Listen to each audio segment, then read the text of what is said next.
어저께 제2차 러브 파티 은혜 중에 잘 성대하게 마쳤죠. 너무너무 하나님이 하셨고요. 76명이 초청이 되어서 오셨어요. 그 중에는 교회라는 곳에 처음 발붙이시는 분들도 계시고 긴 휴학을 하시다가 다시 이제 초청이 돼서 오신 분도 계시고요. 오셨는데 참 은혜스러운 시간이었어요. 사실 부담스러웠습니다. 그죠? 그분들에게 무슨 이야기를 할 수 있을까 막 우리가 떨고 그랬는데 한 가지 신앙으로 우리가 정말 멋지게 이겨낼 수 있었고요. 우리가 하나님께 영광을 올려드릴 수 있었던 것 같아요. 그건 뭐냐면 제가 우리 성도들에게 준비하는 스태프들에게 그랬어요. 주님이 하십니다. 우리가 하는 게 아니고 주님이 하십니다. 그 마음이, 그 문장이 우리 심령 가운데 딱 하나로 묶는 뭔가가 있었어요. 그래서 일주일 동안 열심히 기도하면서 힘들고 어려움이 있죠. 꼭 이렇게 하나님 영혼 추수하려고 그러면 공격이 오거든. 그래가지고 주님이 하신다, 주님이 하신다. 그리고 끝까지 믿음으로 그 순간까지 갔더니 정말 주님께서 이루신 것을 보게 되어서요. 76명이 초청받아 오셨고요. 그 중에 예수 그리스도를 영접 기도하고 받아들이신 분 53명이 있었습니다. 적지 않은 숫자죠. 이제 그분들을 지속적으로 저희가 이제 돕고 케어해서요. 건실한 신앙인이 될 수 있도록 우리가 도우려고 합니다. 자, 옆에 있는 사람에게 주님이 하십니다. 아멘입니다. 여러분도 그걸 배우시고 경험하셔야 돼요. 우리 안에는 믿음이 들어섰답니다. 감사하고요. 하나님께 영광을 올려드립니다. 킹덤 드림 내일부터 2주 동안 제가 가서 5개 도시를 집회를 인도하고 오죠. 팀 전체를 데리고 갔을 때도 공격이 심했는데 저 혼자 가는 여정이기 때문에 참 걱정이 많이 됩니다. 근데 러브 파티를 통해서 하나님께서 뭔가를 또 먼저 느끼게 하셨죠. 주님이 할 거야. 내가 할 거니까 너는 끝까지 믿음으로 전진해 나아갈라 하는 마음으로 제가 출국을 하려고 합니다. 기도해 주시고요. 2가지만 위해서 기도해 주세요. 일단은 제가 성대가 많이 상했어요. 5번의 집회를 러닝타임 4시간 5시간 인도해야 되는데 목이 그냥 좀 힘들어요. 목이 노래가 잘 안 나오면 제가 마음이 위축되거든요. 성대, 자 따라해 볼까요? 강철 성대를 주시옵소서. 꿀 성대 주시옵소서. 요 2단어를 꼭 쓰세요. 강철 성대, 꿀 성대. 하나님 다 알아들으시니까 위에서 좀 기도해 주시고요. 딴 거는 뭐 기도 세세한 거 너무나 많아요. 재정도 필요하고 뭐 악기 뭐 이런 많은 것들이 필요한데 하나님의 임재로 함께 해 주십시오. 한번 해볼까요? 하나님의 임재로 함께 해 주십시오. 그럼 끝나는 거예요. 하나님이 찬양 가운데 임재하시면 끝나는 거거든요. 2가지만 위해서 여러분 줄기차게 기도해 주시기를 부탁드리겠습니다. 건강하게 잘 다녀올 수 있도록 여러분 중보해 주실 줄 믿습니다. 자, 옆에 있는 사람에게 주님이 하십니다. 끊임없이 마음속에 새기세요. 주님이 하십니다.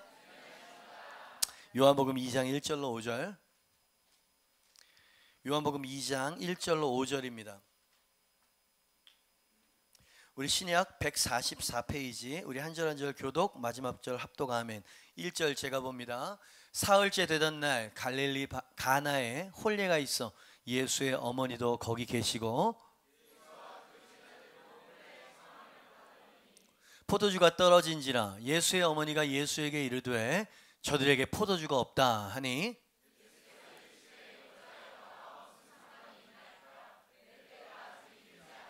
다 같이 그의 어머니가 하인들에게 이르되 너희에게 무슨 말씀을 하시든지 그대로 하라 하니라. 아멘. 우리 제목 한번 읽어볼까요? 시작. 내 때가 아직 이르지 아니하였나이다. 그 유명한 갈릴리 가나에 있었던 혼인잔치 이야기죠.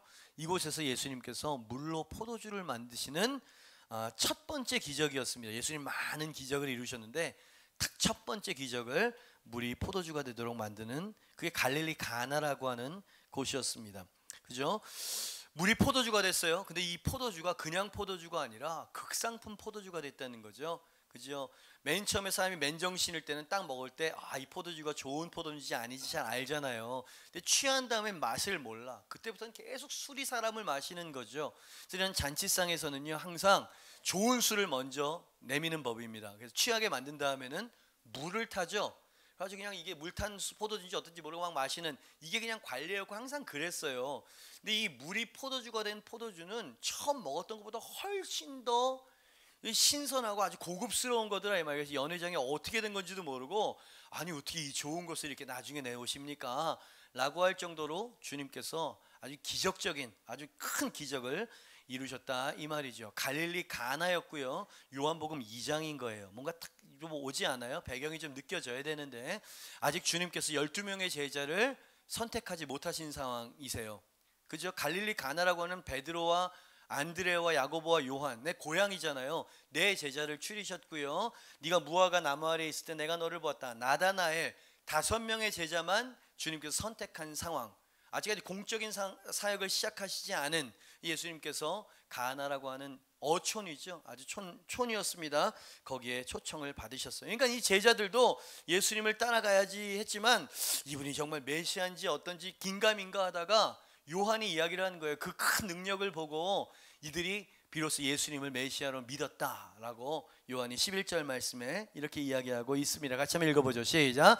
예수께서 이 첫 표적을 갈릴리 가나에서 행하여 그의 영광을 나타내심에 어떻게 제자들이 그를 믿기 시작했다는 거지. 야, 대단한 능력이다. 그들은 알았잖아요. 물이 그 항아리에 물을 붓는데 그 포도주가 된 걸 봤잖아요. 그래서 다른 제자들은 그 능력에 놀랐는데 제가 오늘 여러분이랑 생각해 보고 싶은 건 요한만은 능력보다 더 다른 것들을 주목하고 봤다는 것을 여러분에게 이야기를 나누고 싶습니다. 사실 기적이라고 하면 그 이후에도 계속 주님의 기적에 대한 이야기 아닙니까? 즉 기적은 뭐 그것도 놀랄 일이었어요. 그러나 이 기적을 통해서 요한이 쫙 기록해 놓고 상세하게 이야기한 걸 보니까 이 기적을 일으키는 예수님이 어떤 분이신지를 보여주고 싶어 한다는 것을 말씀을 통해서 새롭게 깨닫게 되었습니다. 그죠? 기적보다 더 중요한 건 기적을 일으키시는 분이 어떤 분인지 요한에게는 그게 더 인상적이었었던 것 같아요. 그죠? 그래서 아주 상세하게 이야기를 하고 다른 제자들은 능력에 대해서만 막 바라보고 이 가나온인 잔치의 이야기는 요한만 기록을 했거든. 그러니까 요한에게 굉장히 아주 인상적이었던 사건이었다는 거죠. 물이 포도주가 됐어. 그것도 놀라운데 포도주를 만드시는 예수님의 성품과 인격이 여기저기에서 막 툭툭 튀어나오더라 이 말이에요. 예수님의 성품과 인격이 그랬기 때문에 물이 포도주가 되는 기적을 이루셨다는 거예요. 그리고 물이 포도주가 되는 기적을 일으키신 목적과 이유가 뭔지도 성품을 이해하니까 다 이해가 되더라 이 말인 거죠. 그러니까 오늘 주제는 기적이 아니고요, 예수님의 성품이더라 이 말이죠. 우리 예수님을 믿잖아요. 당신이 믿는 예수님. 이 설교를 듣다 보면 여러분이 예수님을 참 많이 오해했었겠구나 라고 하는 깨달음이 있을 수도 있어요. 예수님은 어떤 분이실까요? 그분은 어떤 성품의 소유자이십니까? 가나온인 잔치에서 배워봅시다. 예수님은 이런 분이셨어요. 요한의 눈에 시작. 다정다감하신 분이시다. 돼지가 조금 좀 인간적이긴 하지만 요한에게 능력보다 예수님의 이 다정한 성품이 참, 왜? 당시 유대의 스승은 그런 식으로 안 했거든요. 딱 앉아가지고 차려주는 거 먹고요, 딱 가르치고요, 위엄 있고요 이랬거든요. 근데 예수님은 가만 보니까 너무 따뜻한 분이신 거예요. 그 예수님의 성품이 오늘 가나 혼인잔치에 요한의 눈에 띄었다 이 말이죠. 여러분, 예수님은 하나님의 아들이십니다. 예수님은 온 인류의 구원자이십니다. 예수님은 하늘과 땅 아래에 있는 모든 피조물의 왕이신 줄 믿습니다. 그렇기 때문에 그분 앞에서는 풍랑도 잠잠하게 된 것이었어요. 군대 마귀도 떨어야만 했었던 대상이었습니다. 아멘입니까? 심지어 죽음마저도 굴복하고 나사로가 나왔잖아요. 그 크고 위대하신 분이 바로 예수님이었다 이 말입니다. 아멘입니까? 근데 그 분이 지금 갈릴리라고 하는 깡촌 어촌에 결혼식 하객으로 오셨다는 자체가 요한에게는 놀라운 거예요. 그죠? 가장 높으신 분이 어떻게 보면 가장 낮은 곳에 지금 와 계신 상황인 거잖아요. 여러분, 스승들은 절대 안 그랬다니까. 그러니까 요한이 그분의 성품과 그분의 겸손을 지금 느끼고 있는 것입니다. 오셨어요. 가나 혼인잔치에 하객으로 오셨습니다. 왜 오셨을까요? 예수님께서 가나 혼인잔치에 왜 오셨을까요? 예? 예수님의 능력을 이제 나타내셔서 자 이제 공생애를 시작한다. 내가 하나님의 아들 메시아고 구원자다. 이것을 사람들에게 보이기 위해서 가나 혼인잔치에 오시고 기적을 이루신 걸까요?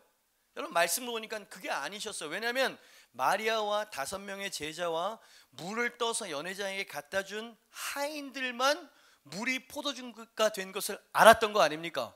나머지 모든 하객들은 기적이 일어난 줄도 몰랐어요. 이 말은 뭐냐면 예수님이 당신의 능력을 나타내기 위해서 결혼식에 한 게 아니었다 라고 하는 걸 우리가 묵상해 볼 수 있다는 얘기죠. 그럼 그 왜 가셨을까요? 첫 번째 기적을 물로 포도주로 만드는 그게 정해져 있었기 때문에 그게 첫 번째 기적이었습니다. 이것도 아니었습니다. 왜냐하면 예수님의 어머니가 포도주가 떨어졌어요. 예수님 좀 도와주셔야 되겠어요 라고 했을 때 예수님께서 뭐라 그러셨습니까? 오늘 설교의 제목이었죠. 아직 내 때가 이루지 않았습니다. 차지 않았습니다. 거절하셨다는 이야기죠. 그러니까 주님께서는 해야 됐기 때문에 정해져 있는 일을 한 것도 아니었다. 갑자기 돌발적인 사건이 벌어졌다는 얘기예요. 그럼 예수님께서 왜 그곳에 가셨냐 이 말이에요. 간단합니다. 너무 인간적인 예수님의 모습이 드러나는 거죠. 여러분, 누군가가 여러분에게 청첩장을 주면서 결혼식에 와주세요. 그럼 여러분이 양복을 입고 갑니다. 왜 가십니까? 그 이유와 예수님이 간 이유가 똑같다 이 말, 다를 바가 없다 이 말이에요. 우리가 하객으로 가는 건 축복하기 위해서 가는 거죠. 순서를 맡은 사람이 아닌 이상은, 그죠? 같이 기뻐하고 이제 결혼 생활을 시작하는 그 가정을 축복하고 즐기기 위해서 가는 거 아니에요? 여러분, 거기에는 어떤 사역적인 측면이 있는 게 아니고 어떤 의도가 있어서 가는 게 아니에요. 그죠? 예수님도 그런 목적으로 가셨다 이 말입니다. 기적을 이루시기 위해서 가신 것도 아니고요. 그저 그들과 함께 하객으로 즐기기 위해서 가셨던 거예요. 그죠? 지금 요한이 뭔가를 보여주고 싶은 겁니다. 가지 않으셨어도 됐습니다. 그분은 가셔서 무슨 뭐 기적을 행하러 가신 게 아니더라는 거예요. 지금 요한이 지금 보면서 우리에게 증언하기를. 그리고 예수님께서 하시는 말씀과 그분의 계획과 이런 것들을 들어보니까 그분은 너무 큰 사명을 가지고 오신 분이에요. 십자가를 지기 위해서 오셨습니다. 죄악의 속박을 끊기 위해서 이 땅에 오셨다는 거. 예수님은 원수 마귀를 짓밟기 위해서 오셨고요. 하늘나라를 이 땅 가운데 가지고 오기 위한 사명을 갖고 이 땅에 오신 분인 줄 믿습니다. 그렇게 중요하고 크시고 위대하신 분이 지금 갈릴리 가나 혼인잔치에 그냥 하객으로 앉아 계신다. 이게 무슨 말입니까? 그 큰 사명을 갖고 있다고 해도 예수님은 심각하지 않으셨다는 얘기입니다. 그죠? 그리고 엄격하지 않으셨다는 거고요. 지금이 어느 때인데 세상적인 유해에 희덕거리고 있느냐? 인간의 즐거움과 인간의 흥, 이것을 뭐랄까 아무것도 아닌 것처럼 취급하는 분이 아니더라는 거예요. 그죠? 그분은 다정하신 분이셨습니다. 사람들과 함께 어울리는 걸 기뻐하시는 분이셨습니다. 너무 인간적이지? 제가 너무 예수님을 인간적으로 표현하고 있습니까? No! 요한이 지금 말하고 싶은 게 바로 그건 거예요. 그분은 사람들과 함께 있는 걸 기뻐하시더라. 갈릴리 작은 어촌 혼례식장에서 사람들과 담소도 나누시더라. 음악에 박수도 치시고, 오늘날 우리로 이야기하면 예수님 우리 한 컷 찍을까요? 셀카도 찍으시고. 너무 인간적이야. 너무 인간적으로 해석하고 있어. No. 여러분, 왜 이 얘기가 중요한 메시지냐면 당신 마음 안에 있는 예수님에 대한 이미지는 너무나 고뇌, 슬픔, 십자가 뭐 이런 것만 생각이 있죠. 아픔과 그분 앞에 가면 그냥 십자가를 져야 하고 모든 걸 포기해야 되고, 그게 아니더라 이 말이야. 그죠? 사역을 위해서 오신 것도 가만 보니까 아니었어요. 그 예수님께서 막 즐기시는 거예요. 음악이 나올 때 박수도 쳐주시고요. 그죠? 여러분, 좀 바꾸실 필요가 있습니다. 예수님은 그런 성품을 가지고 계신 분이시더라 이 말이죠. 성경을 가만 보니까 예수님은 죄인들이 다가가기를 꺼려 하시는 분이 아니셨어요. 그러니까 죄인들이 스스럼 없이 예수님 앞에 가고 싶은 장면들이 아주 많습니다. 세리가 다가갔죠. 그죠? 세리의 집에도 가셨죠. 그죠? 그리고 예수님은 그들이 오는 것을 마다하는 분도 아니라고 성경 여기저기에서 다 사복음서에서 그렇게 이야기하고 있죠. 그죠? 근데 왜 당신이 가지고 있는 예수님에 대한 이미지는 그렇게 엄숙하시고 무서워요? 그래? 잘못 알고 있는 거예요. 그건 내 생각이라 이 말이요. 예수님을 알고 싶으면 성경에 가서 찾아보셔야 되는데 그분은 너무 다정하고 따뜻한 분이더라 이 말이야. 아멘입니다. 이게 얼마나 소중한 메시지입니까? 한 번은 어머니들이 우리 애 좀 축복해 주세요 그러면서 제자들도 아니고 예수님한테 그걸 데리고 모시고 온 거란 말이야. 데리고 온 거죠. 데리고 온 거라 이 말이지. 근데 이 제자들이 언제나 문제예요. 이 종교적인 제자들이 문제라 이 말이야. 그래서 이 어머니들에게 여기가 지금 어느 안전이라고 뭐 하는 짓입니까? 성경을 보니까 꾸짖었다 그랬어요. 예나 지금은 애들은 가라. 그죠? 애들은 천덕꾸러기 환영받지 못하는 존재 아닙니까? 그죠? 목사님 교회에서 애들은 목사님이 오면 막 와가지고 막 좋아라 그러는데 엄마들은 말리기에 바빠. 목사님 바빠. 왜 그러냐 이 말이요. 내가 좋은데 놔두세요. 그러면서 안고 막 이렇게 뭐 뽀뽀도 좀 해주고 사탕 주고. 그죠? 예수님이 꼭 그런 마음을 가지고 계셨더라 이 말이에요. 자, 꾸짖는 제자들을 향해서 예수님이 보인 태도를 한번 들어보시죠. 그리고 예수님의 성품이 어떤 성품인지를 깨달으세요. 당신이 주님이라고 부르는 분이십니다. 마가복음 6장 13절로 14절 같이 읽습니다. 시작. 사람들이 예수께서 만져주심을 바라고 어린아이들을 데리고 오매 제자들이 꾸짖거늘 예수께서 보시고 노하시어 이르시되 어린아이들이 내게 오는 것을 용납하고 금하지 말라. 하나님의 나라가 이런 자에. 아멘입니다. 여러분, 예수님께서 저지하는 제자들을 향해서 그러지 말어, 이 순수함을 바라봐, 이러지 않고 화를 내셨다 그랬어요. 얘네들이 너희들보다 훨씬 순수하다. 너희들은 지금 하나님을 오해하고 있구나. 천국은 어린아이와 같은 애들이 들어오는 곳이야. 예? 그죠? 순수하고 예수님에 대한 어떤 그릇된 이미지 없이 그저 그냥 좋으면 달려들고 그냥 칭찬해 주시고 사랑해 주세요라고 말할 수 있는 요 순수성을 하나님께서 얼마나 기뻐하시는지. 그죠? 그리고 예수님께서 어떻게 행동하셨는지 16절 말씀에 이렇게 그리고 있잖아요. 이건 사실이었습니다. 예수님이 보이시고 같이 읽어보죠. 시작. 그 어린아이들을 안고 그들 위에 안수하시고 여러분, 제가 봤을 때 안고 안수하시고 축복하신 케이스는 없었어요. 애들 말고는. 그죠? 근데 이 아이들, 그 당시 애들은 가라 이 천덕꾸러기를 안고 안수하실 때 예수님의 표정이 이랬을까요? 마지못해서 축복이 있을지어다 이랬을까요? 여러분, 안고 안수를 하려면 이렇게 하고 이렇게 해야 되는 거예요. 그죠? 그리고 축복했다 그랬어요. 예수님은 아이들을 사랑하셨습니다. 아이들이 오는 것을 기뻐하셨습니다. 여러분, 주님은요 사람들을 사랑하시는 분이세요. 그리고요 너무 엄숙하거나 너무 위험에 찬 분도 사실은 아니셨습니다. 그죠? 그분이랑 있으면 왠지 매력이 느껴지는 것이었어요. 엄숙하게 가르침만 하시는 게 아니었고요, 그들과 함께 삶을 같이 누리기를 기뻐하시는 창조주 말이죠. 그렇습니다. 예수님은 사람들을 사랑하셨고 다정하신 분이셨고 성경 신약에 있는 표현대로 기뻐하는 자와 함께 기뻐하실 줄 아셨고요, 슬퍼하는 자들과 함께 슬퍼하실 줄도 아셨어요. 나사로를 살리러 가셨던 그분이 슬퍼하시고 이제 소망이 없이 통곡을 하고 있는 사람들을 보시면서 예수님이 우셨다 그랬죠. 그죠? 예수님을요 너무 뭐라 그럴까요? 무정하신 분처럼 취급하면 안 돼. 그분은요 우리가 느끼는 것처럼 막 우리의 처지에 대해서 연민하시고 기뻐하시고 격려하시고 함께하길 원하시는 분. 할렐루야. 요렇게 예수님이 탁 인식이 되어지기 시작하고 내 마음속에서 와, 그런 분이라면 진짜 매력 있겠다. 그런 분이라면 나를 외면하시지 않겠다라고 하는 그 믿음이 어디서 오냐면 요 예수님에 대한 인격의 지식에서 오는 거예요. 성경적인 진리가 너희를 자유케 할 거다. 할렐루야.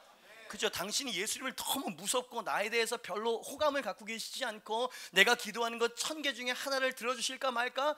그래도 들어주신 게 감사하지. 이런 식으로 이미지 메이킹이 되어 있다. 그러면 절대로 그분의 은혜를 받을 수 없게 되어 있습니다. 그죠?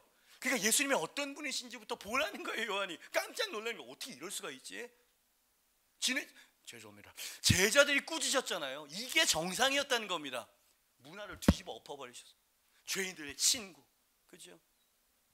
맥스 루케이드라고 하는 제가 좋아하는 아주 센서티브하고 우리가 보지 못하는 것을 잘 뽑아내시는 목사님이 이렇게 다정하고 사랑 많으신 예수님에 대해서 이런 글을 썼어요. 저는 이 글을 참 좋아합니다. 예수님은 당신을 위하신다.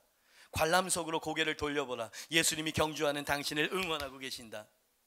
어떻게 예수님은 그런 분이 아니세요? 십자가를 지고 지금도 우리를 위해서 울면서. 여러분, 기쁨의 신학이 일단 좀 읽을게요.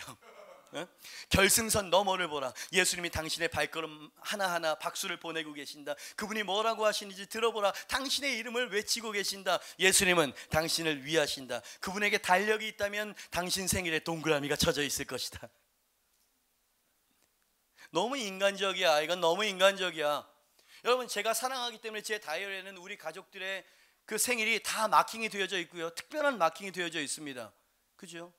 왜 예수님은 안 그럴 거라고 생각하세요? 당신을 위해 하늘 영광을 버리신 분인데 그분이 운전을 하신다면 범퍼에 당신의 이름이 새겨져 있을 것이다. 천국 천국에 나무가 있다면 그분이 나무 껍질에 당신의 이름을 새겨 놓으셨으리라. 하나님께도 문신이 있다는 거 아는가? 그분의 문신이 어디에 무엇라 새겨져 있는지 아는가? 이사야 49장에 그 대답이 있다. 내가 너를 내 손바닥에 새겼고 너의 성벽이 항상 내 앞에 있나니. 그렇다, 예수님은 당신을 위하신다. 할렐루야.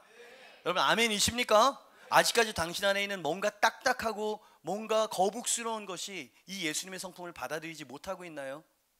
아니면 무관심한가요? 안 돼요, 안 돼요. 그분은 너무 좋으신 분이십니다. 자, 제 지갑에 우리 가족의 사진이 있다는 건 이건 의무감에서 하는 게 아니죠. 이건 좋아하는 겁니다. 아빠는 이렇게 해야 되는 거야. 범퍼에다가 할 때 우리 와이프가 이거 안 붙이면 화를 내니까 이렇게 합니까? 그죠? 그러니까 잘 들으세요. 요한이 지금 본 거는 너무 놀라운 걸 본 거예요.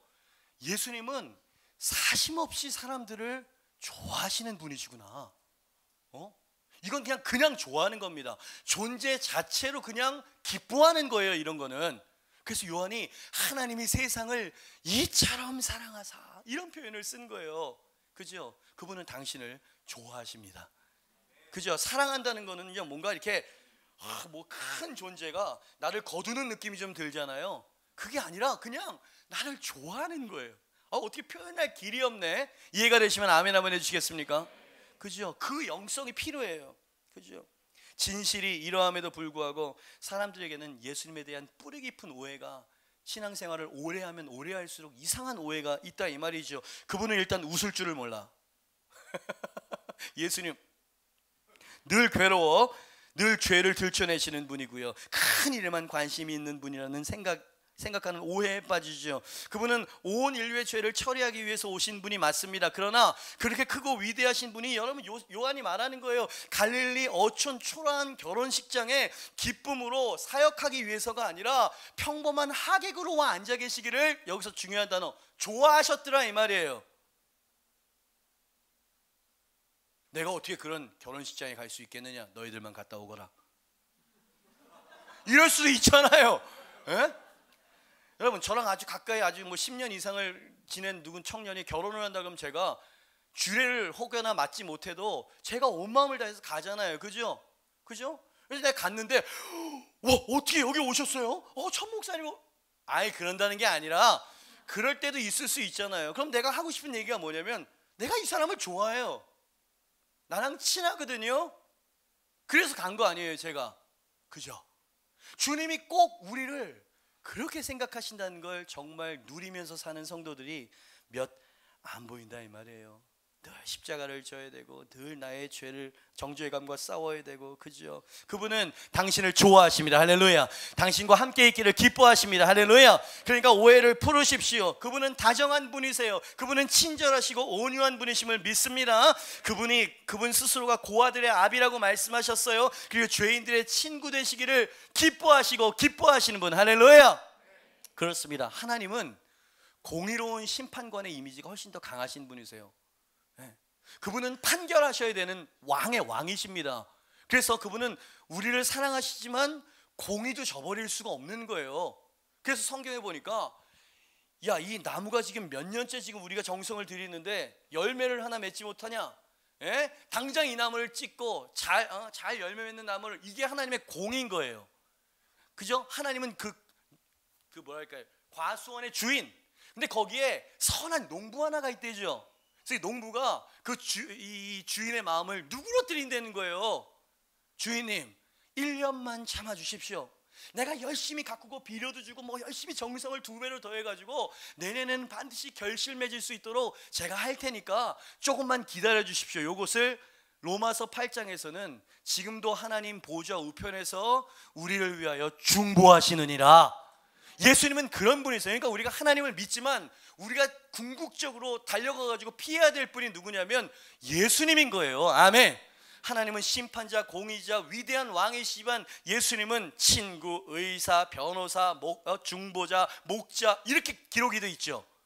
그래서 믿음의 주여 온전하게 하시는 이인 예수님께 막 달려가야 된다는 거예요.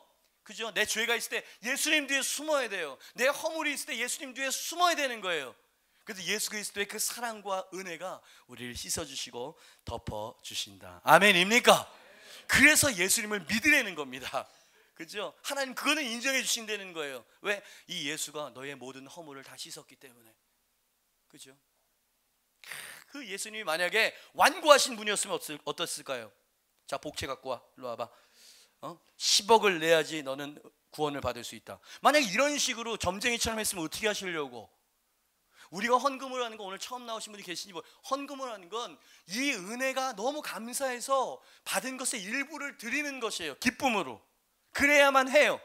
그죠? 어떤 사람은 습관적으로 와가지고 하는 사람이 있을지 모르지만 적어도 저는 그러지 않고 우리는 그래서는 안 되는 거죠. 그죠? 그분은 너무나 따뜻하고 인간적이고 좋으신 분이다. 윌리엄 버클레이라고 하는 유명한 목사님, 자주 제가 그분 말씀하죠. 이분도 굉장히 센서티브한 분이었어요. 저랑 코드가 좀 맞아요.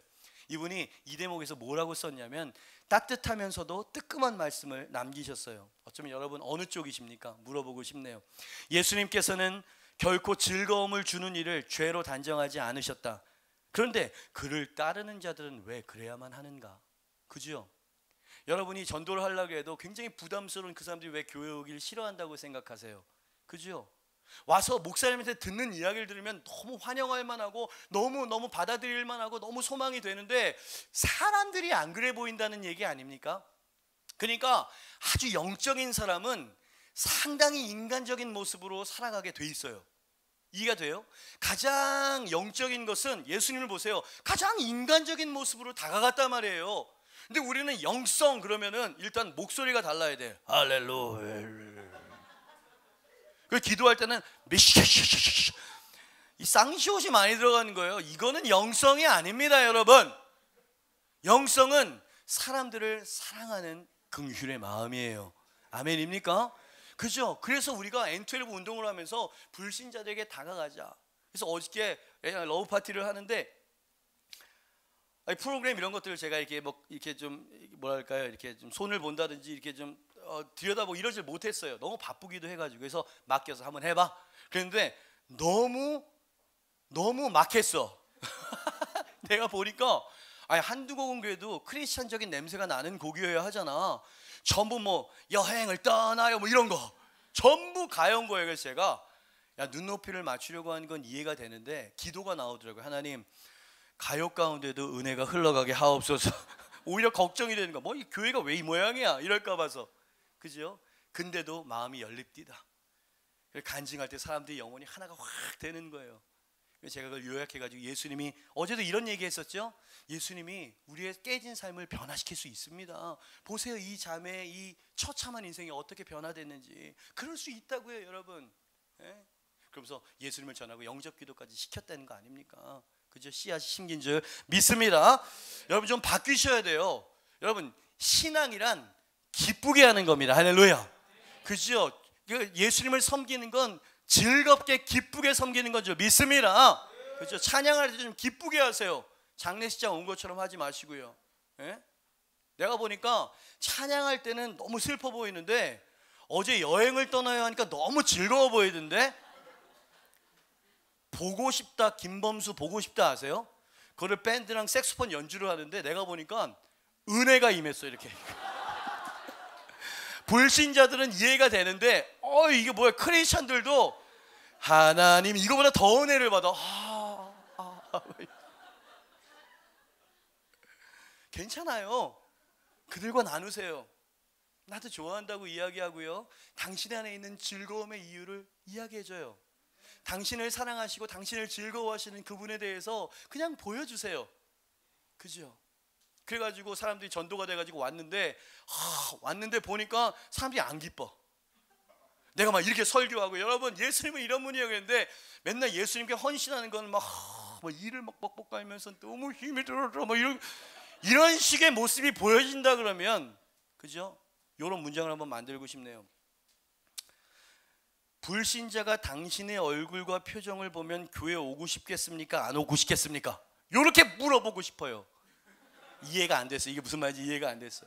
그죠?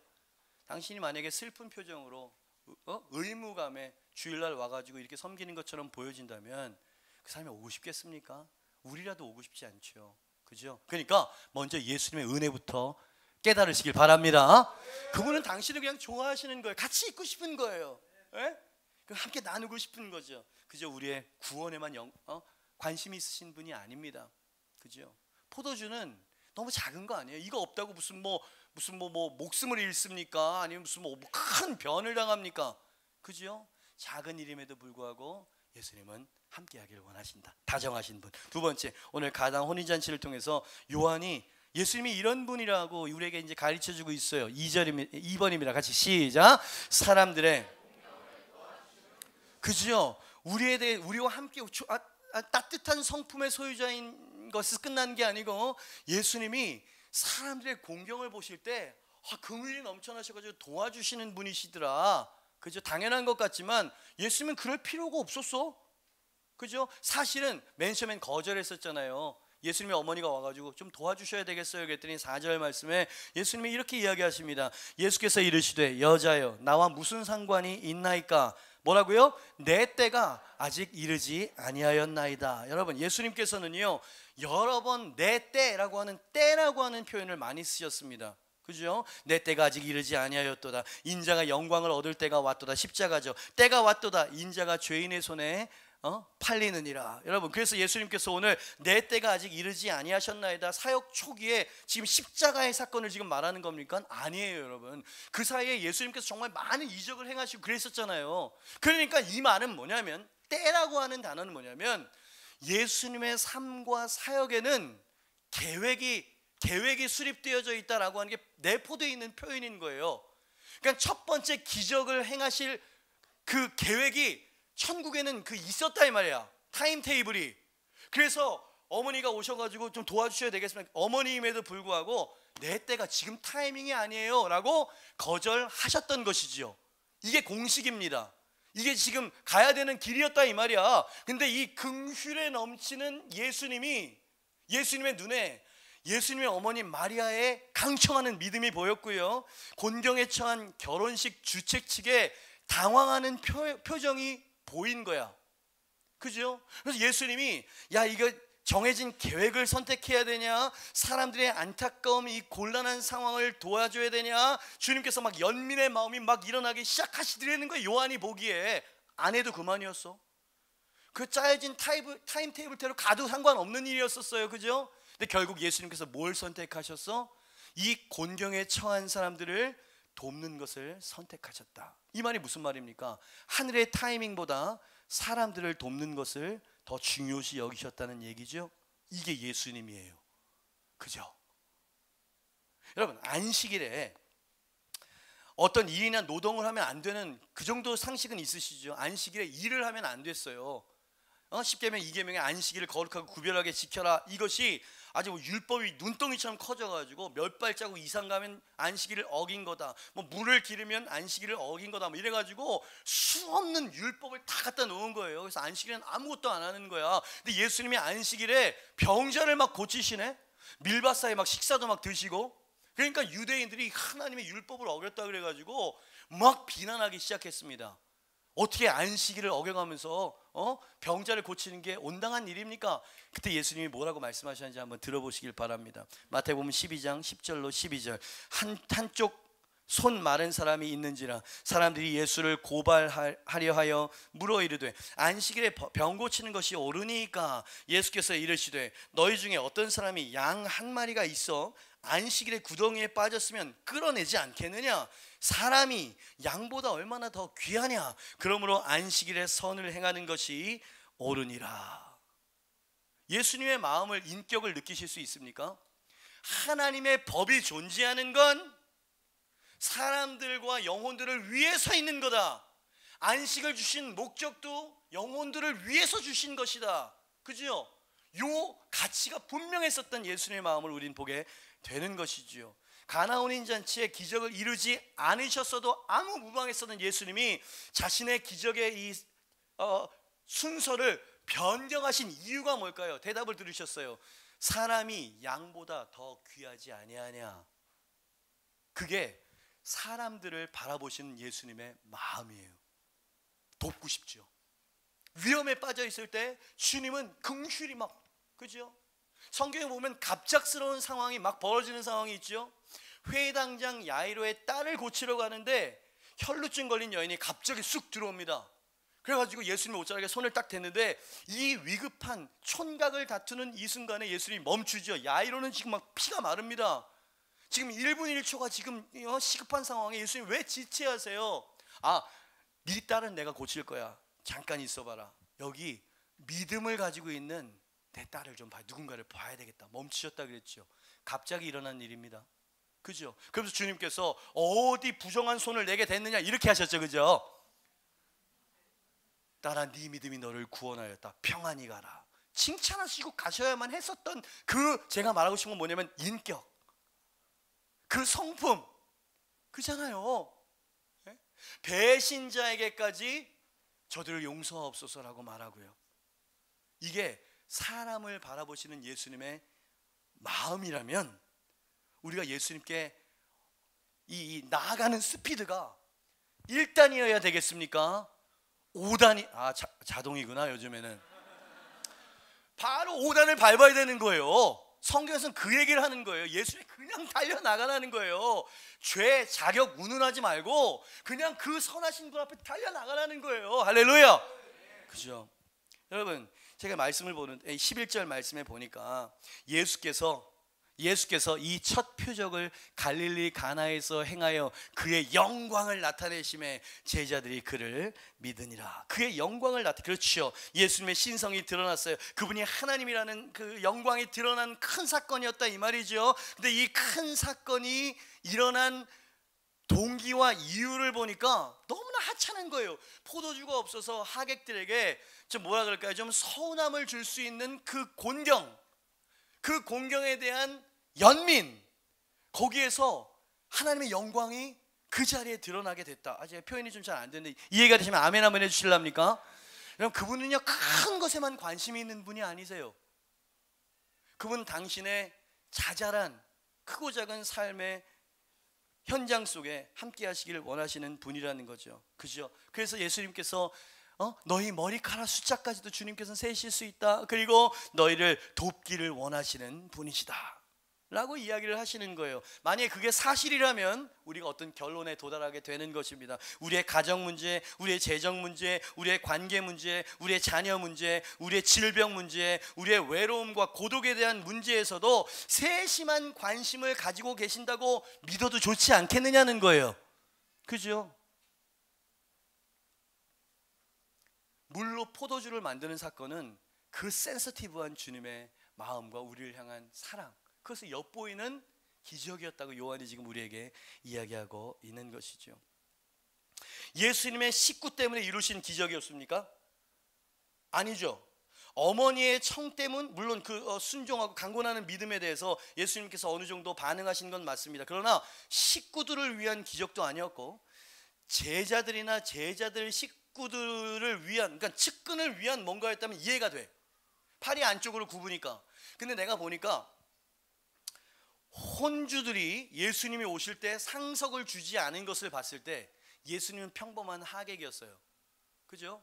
그리고 예수님께서 어머니 내 때가 아직 이르지 않았습니다 라고 말하고 거절한 걸 보니까 이 사람들이랑 친했으면 또 이렇게 좀 예수님의 능력이나 이런 게 나갔겠죠. 그러니까 낯선 사람에게 초청을 받은 거예요. 보니까 정황상 어머니랑 친한 집안이었던 것 같고 예수님은 그냥 초청을 받은 거예요. 그래서 그들과 함께하기 위해서 갔는데 제가 말하고 싶은 건 뭐냐면 이 낯선 하지만 곤란한 상황 가운데 빠진 사람들을 위해서도 예수님의 마음이 연민으로 막 움직이고 그래서 하늘의 스케줄을 변경하고 하지 않아도 전혀 무방할 첫 번째 기적을 물로 포도주로 만드는 일을, 너무 길다 문장이, 이런 일을 낯선 하객들, 곤경에 처한 하객들을 위해서도 이루신 분이라면, 그죠? 아직까지 문장이 안 끝났어. 성경에서 우리에게 주신 신분을 가진 우리들에게는 얼마나 더 빨리 확실히 신속하게 역사하겠느냐 라고 하는 메시지를 주고 있다 이 말이에요. 이게 이해가 되시죠? 그죠? 낯선 사람을 위해서도 그렇게 했단 말이에요. 근데 성경에 보니까 우리의 신분이, 우리는 창세전에 하나님에 의해서 택함받은 하나님의 시민이래요. 와우, 그죠? 하나님께 특별한 존재라는 사실. 우리는 하늘의 새나 들의 백합화보다 천배 만배나 중요한 하나님의 자녀들이래요. 우리는 믿음으로 말미암아 아브라함의 후손들이 되었고 축복의 상속자의 자격을 얻게 됐다고 바울이 이야기를 하지요. 베드로가 말합니다. 우리는 왕같은 제사장들이요 하나님의 눈에 거룩한 나라요 하나님의 소유된 백성들이다. 그죠? 이사야가 이야기합니다. 우리는 하나님의 손바닥에 새겨진 사랑의 문신들이다. 하나님이 우리를 어떻게 생각하는지 너희가 알기를 원하느냐. 이사야 선지자가 이사야 49장 15절 말씀에 하나님의 마음을 이렇게 전합니다. 시작. 여인이 어찌 그 젖 먹는 자식을 잊겠으며 자기 태에서 난 아들을 긍휼히 여기지 않겠느냐. 그들은 혹시 사이코패스여서 요즘같이 혹시 잊을지라도 나는 너를 잊지 아니할 것이라. 아멘. 요즘에는 이상한 부모들이 많아. 그죠? 보니까 계부, 계모여서 그런 경우들이 상당히 많더라고요. 그죠? 요즘엔 진짜 막 미쳐 돌아가는 것 같아요. 근데 하나님도 야, 인지상정이다. 제가 살아보니까 부성과 모성은 다른 것 같아요. 부성, 아이를 사랑하고 할 수 있는 대로 아이를 양육하고 케어하고 돌본다. 그러나 새벽에는 절대 못 깬다. 아멘입니까? 젊은 아빠들. 모성, 아이가 새벽에 부시럭거리면 그냥 스프링처럼 벌떡 일어난다. 그리고 얘가 배가 고픈지 똥을 쌌는지 뭐한지 한눈에 직감적으로 안다. 부성과 모성은 다르다 이 말이요. 근데 하나님 그러시는 거예요. 그렇지, 그 모성이 자기가 낳은 그 아이를 어떻게 잊겠냐. 이런 일은 불가능하지. 인지상정 너희도 알잖아. 근데 혹 인간이 악하고 막 미쳐가지고 잊는다 해도 나는 너를 잊지 않을 거다. 여러분, 모든 능력과 은혜와 헌신과 이런 것들은요 어디서부터 시작되는 거냐면 그분이 나를 얼마나 사랑하시는지를 아는 데서부터 시작이 되는 겁니다. 그분이 얼마나 선하시고 얼마나 헌신적이시고 얼마나 열정적으로 나를 사랑하시고 위하시고 돌보시는 분이신지를 알게 되어지면 신앙이 수직 성장하는 거예요. 당신이 믿고 있는 그 예수님이 넌 노력이 부족해, 너는 거룩한 삶을 살고 있지 못하구나, 이런 식으로 항상 우리의 결점만을 찾아내시기에 급급하신 분이라고 한다는 걸 믿고 있다면 어떻게 기도가 나오고 헌신을 할 때마다 이거 하나님께 안 받아들이면 어떡하지, 이런 식으로 할 거 아니냐 이 말이요. 어떻게 러브 파티를 준비하면서요 갖가지 어려움이 많죠. 시간 맞추는 것부터 전쟁이니까. 그러니까 일을 하는데 제 앞에서는 목사님 열심히 하고 있습니다. 그런데 눈빛이 이야기해줘요. 힘들어 죽겠다고. 내려놓고 싶고 막 공격도 있고 막 이런 모습이 보이죠. 그래서 제가 이걸 깨줘야 되겠다는 생각이 들더라고요. 여러분, 주님이 하십니다. 딱 한번 선포를 한 거예요. 내가 우리가 한다고 생각하니까 부담스러운 거예요. 주님이 하실 겁니다. 그러니까 금요일까지 주님이 하신다는 믿음을 하고 토요일 날은 여러분 즐기세요. 여러분이 섬기고 뭐 일하는 마르다가 아니라 즐기는 거예요. 즐겨. 프로그램을 즐기세요. 음식을 즐기세요. 막 이러면서 뻥뻥거렸더니 이들이 내가 마르다 같구나라는 것을 느끼기 시작했어요. 그래서 그때부터 즐긴 모드로 막 간 거죠. 헌신을 해도 어려움 압박이 와도 즐기는 마음으로 딱 가고, 그러니까 저는 그래서 어저께 얼마나 편안한 마음으로 즐겼는지 몰라요. 공연도 얼마나 재밌고 내 순서가 가까웠는지도 모를 정도로 푹 빠져가지고 음식도 맛있고, 미안해 난 너무 즐겼어. 너무 즐겼어요.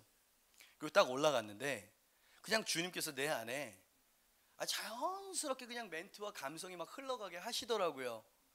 영혼들이 예수님의 그 선하심을 붙잡았죠. 여러분 즐기세요. 내 상황을 모르셔도 그래요. 그래서 그러면은 내 상황이 좀 안 좋으면은 믿음으로 즐기거나 주님이 하실 거라고 선포하면서 뭐 이렇게 나가는 이건 불가능한 일이야. 어차피 내 힘으로 할 수 없는 거 아니요. 그죠? 내 힘으로 바꿀 수 없다 그러면 이 인생을 바꿀 수 있는, 이 문제를 바꿀 수 있는 그분을 즐거워하시길 주님의 이름으로 축복합니다. 그분께 맡기시길 주님의 이름으로 축복합니다. 너희 염려함으로 너희 머리카락을 한 자도 길게 짧게 할 수 없는 게 너희들 아니냐. 이방인들이 염려하는 것처럼 그렇게 전전긍긍하지 말아라. 여러분 예수님의 말씀을 제가 한번 적어봤어요.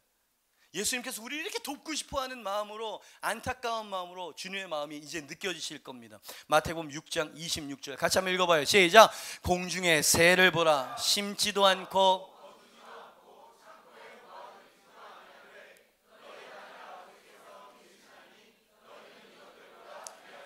아멘. 주님 분명히 말씀하셨죠. 이것들보다 너희가 더 중요한 존재야. 아멘입니까? 여러분, 주제는 공중의 새나 들의 백합화나 이런 것들은 아무 일도 하지 않음에도 불구하고 하나님 공급하신다는 얘기인 거예요. 지금 너희는 더 귀하다.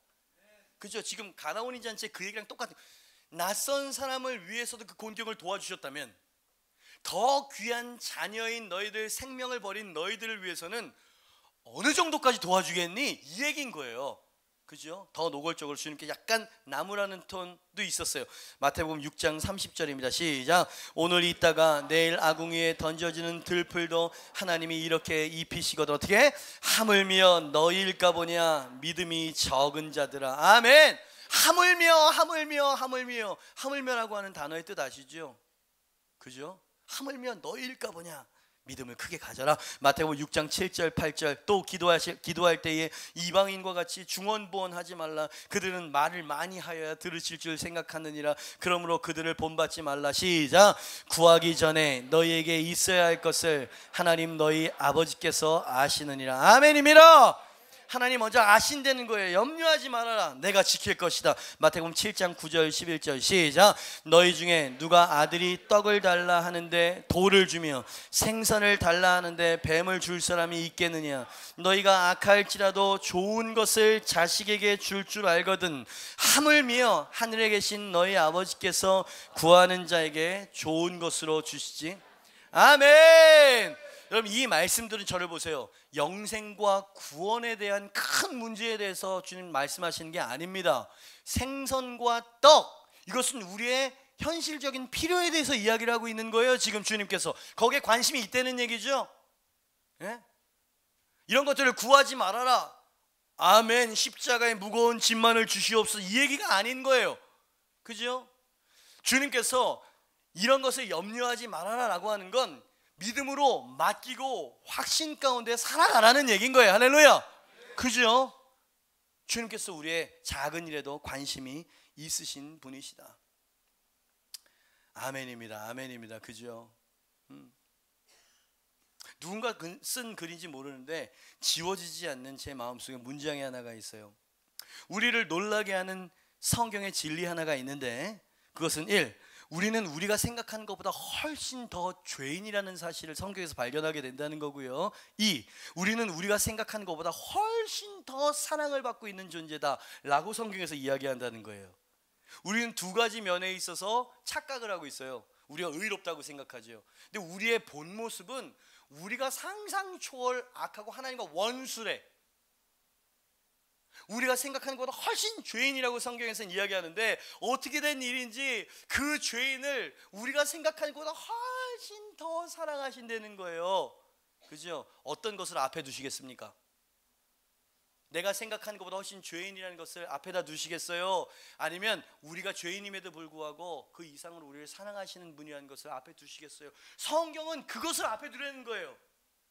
하나님이 너희를 사랑하시고 기뻐하시는 하나님이라는 사실을 믿으라는 거예요. 할렐루야. 너희의 필요와 너희의 니드를 주님께서 책임지신다는 걸 믿으라는 얘기입니다. 할렐루야.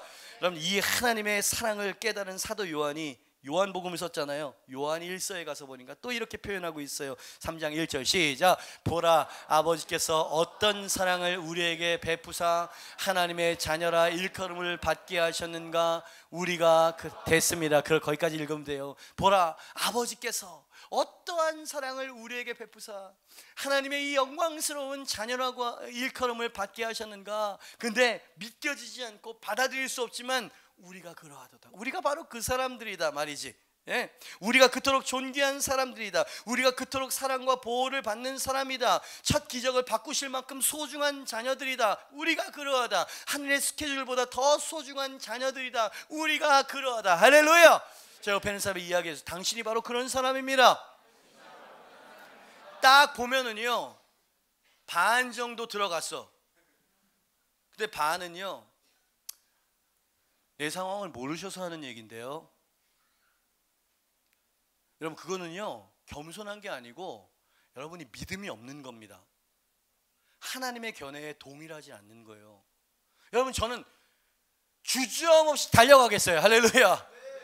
주님의 이 약속과 주님의 성품 앞에 달려나가겠다 이 말이에요. 결론입니다. 예수님이 이렇듯 친절하시고 다정하시고 온유하신 분이라면, 이 예수님이 낯선 이들의 곤경을 위해서도 지대한 관심과 하늘의 스케줄을 바꾸실 만큼 우리를 위하시는 분이라면, 그리고 우리가 하나님의 손바닥에 새겨진 문신과 같이 소중한 하나님의 자녀들이라면 결론이에요. 당장 예수님 앞에 나아가시길 축복합니다. 자격 운운하고 쓸모없다는 생각 던져버리고 우리를 사랑하신 예수님 앞에 달려나갈 수 있게 되길 주님의 이름으로 축복합니다. 큰 문제, 큰 사안만 가지고 주님 앞에 아뢰어야 된다고 생각하지 마세요.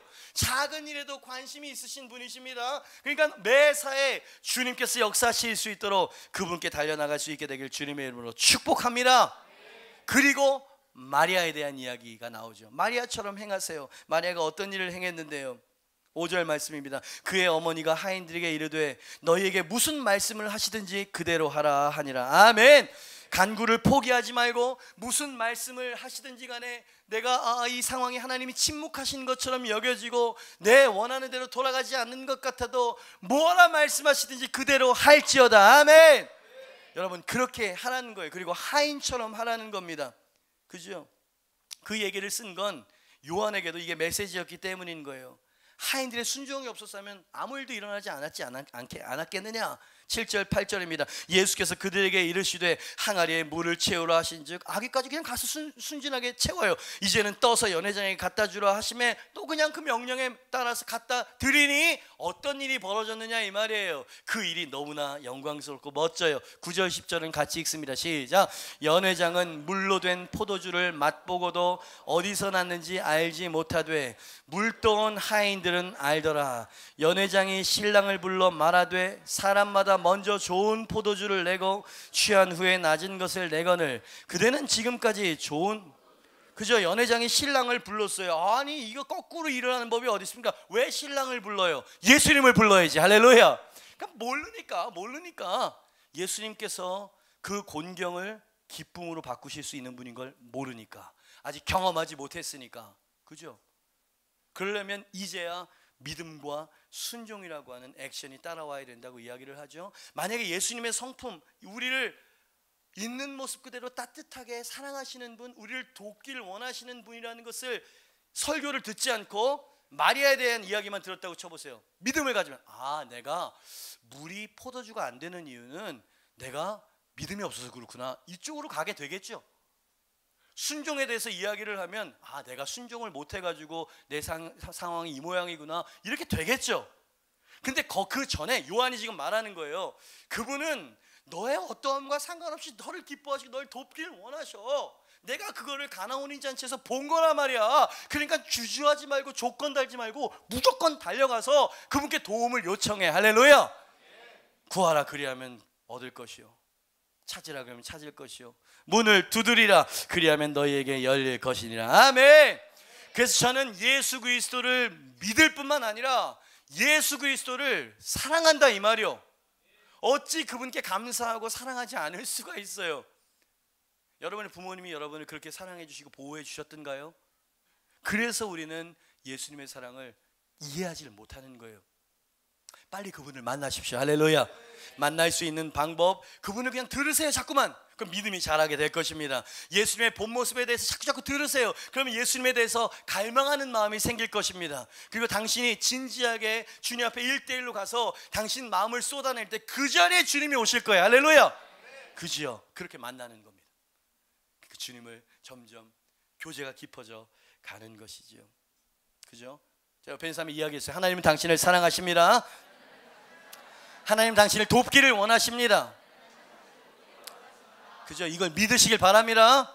영상 하나 준비했어요. 때때로 하나님께서는 하나님의 사랑을 표현하기 위해서 인간들의 아주 희귀한, 아주 뭐랄까요, 적은 케이스를 이용하셔서 하나님의 마음을 보여주실 때가 있다고 믿습니다.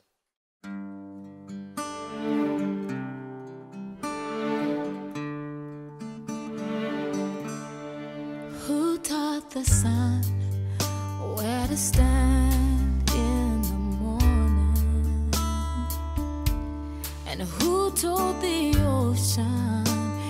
can only come this far, and who showed the moon where to hide till evening, whose words alone can catch a falling star? Well, I know my Redeemer lives. I know my Redeemer lives. All of creation testifies this life within me cries. I know my Redeemer lives. Yeah,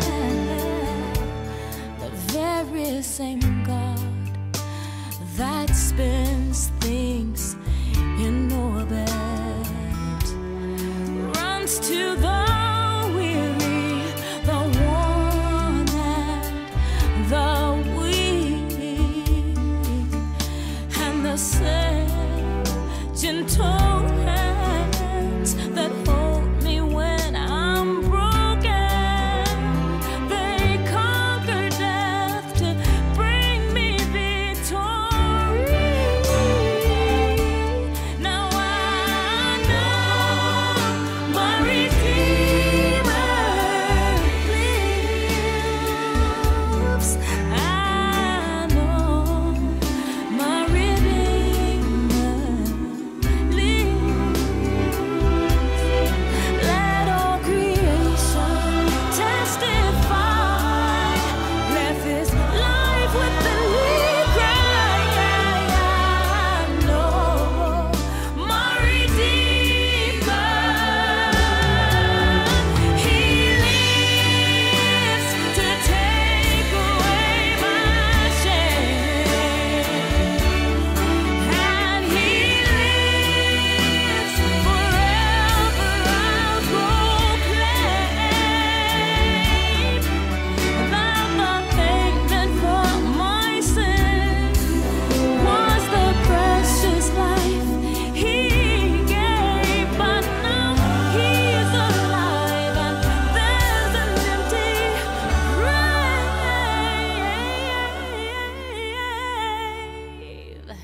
And I know my Redeemer lives. I know my Redeemer lives. Let all creation testify. Let this life within me cry. I know my Redeemer. I know my Redeemer. I know my Redeemer lives. I know my Redeemer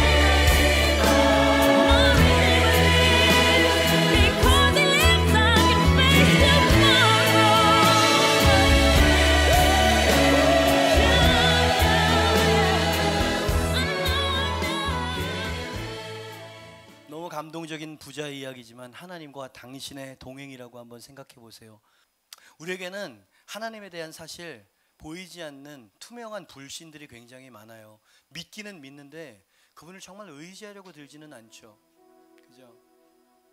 아까 그 문장 보셔서 마지막쯤에 오프라 윈프리라고 왜 까만 여자 이 턱쇼하고 머리 이게 배추머리하고 있잖아요. 유명한 그 쇼에 이 부자가 초청이 된 거예요. 그 자리에서 나온 얘기였답니다. 그런 거 있잖아요. 아빠 이제 아버지는 딕 호잇이고요. 아들은 릭 호잇이거든요. 그래서 둘이 언제나 팀을 이루어서 달린다고 해서 팀 호잇 이렇게 불러요. 그분들을. 아버지는 정상이니까 마이크가 이렇게 딱 의자 하나가 있었고, 얘는 말을 못하니까 컴퓨터 이제 모니터가 있는 거예요. 뭐 이렇게 하면서 하는 건데, 이제 오프라가 이제 물어봤다는 거예요. 릭, 처음 결승전을 결승 테이프를 탁 끊었을 때 철인 3종 경기, 앵간한 젊은이들도 어렵다는 그 경기 탁 끊었을 때 완주했을 때 기분이 어땠어요? 너무너무나 좋았어요. 근데 얘가 뭐라고 이야기했냐면 아빠가 없었으면 저는 완주하지 못했을 거예요. 당연하지. 걷지도 못하면서 뭘 그러니까 그렇게 아빠에게 이제 아빠를 이렇게 감사하다는 뜻을 이야기한 거죠.